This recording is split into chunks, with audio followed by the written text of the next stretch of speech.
What's up guys? It's Aves. Nandito na naman tayo for another vlog. Halos kakagising ko lang. Naubusan kami ng tubig sa bahay. Kaya nandito ako ngayon para mag-refill.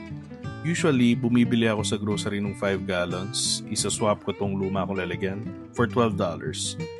Pero kapag ikaw ang magre-refill, $3 lang. So malaki din ang tipid, di ba? Yung hassle nga lang na ikaw ang magre-refill mag-isa.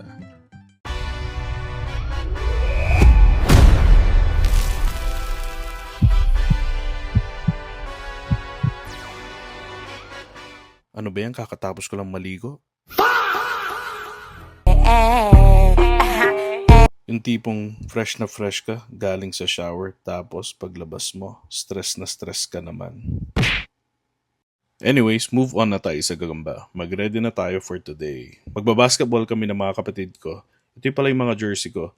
Yung iba hindi ko masuot kasi tumaba ako.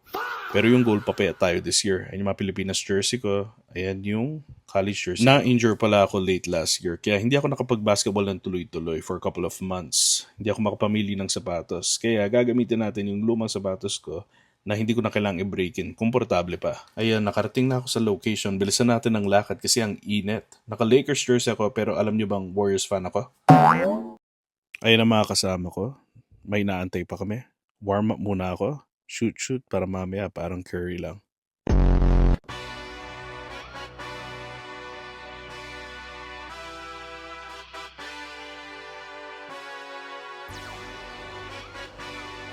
Hey. Yeah, let's see how you do under pressure. Oh.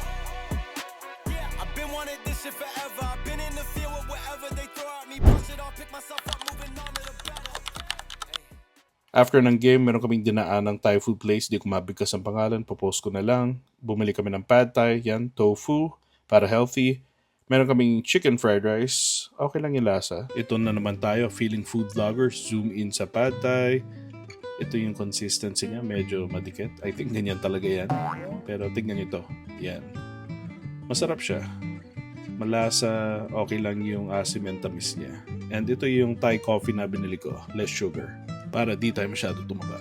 Try natin yung spring roll nila. Ito yung sauce niya. Yung sauce niya medyo parang tubig ang consistency pero sweet and sour naman siya. So nagmamatch siya para sa spring roll.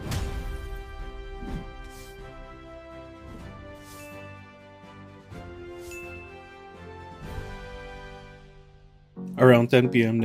manood ng Supergirl ang kapatid ko. And sabi ko, sige, wala naman akong gagawin that night. Pero laking gulat ko, ako pa pala ang magbabayad ng tickets namin.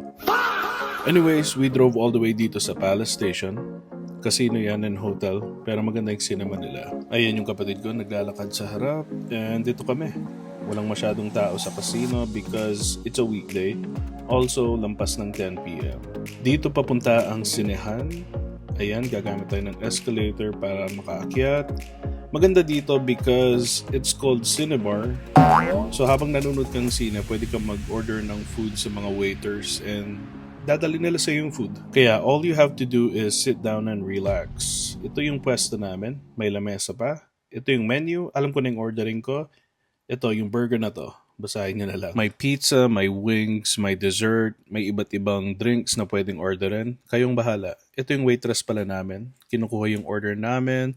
Ako decided na ako so mabilis lang. Yung kapatid ko, ewan ko lang. After a few minutes, dumating na ang drinks. Ito siya, ito yung in-order ko. And then dumating na ang burger na aking in-order. Mabilis yung service dito. Here is what my burger looks like. Simple lang ang itsura. May lettuce, may hot sauce, may kamatis, may blue cheese bacon, and yung patty. Overall, na-enjoy ko naman ang movie, mga 8 out of 10 siya. I know hindi siya masyadong kumita, pero kanya-kanyang preference, diba? That's the end of the vlog, guys. Thanks for watching. Don't forget to like, share, and subscribe. And hopefully, nag-enjoy kayo.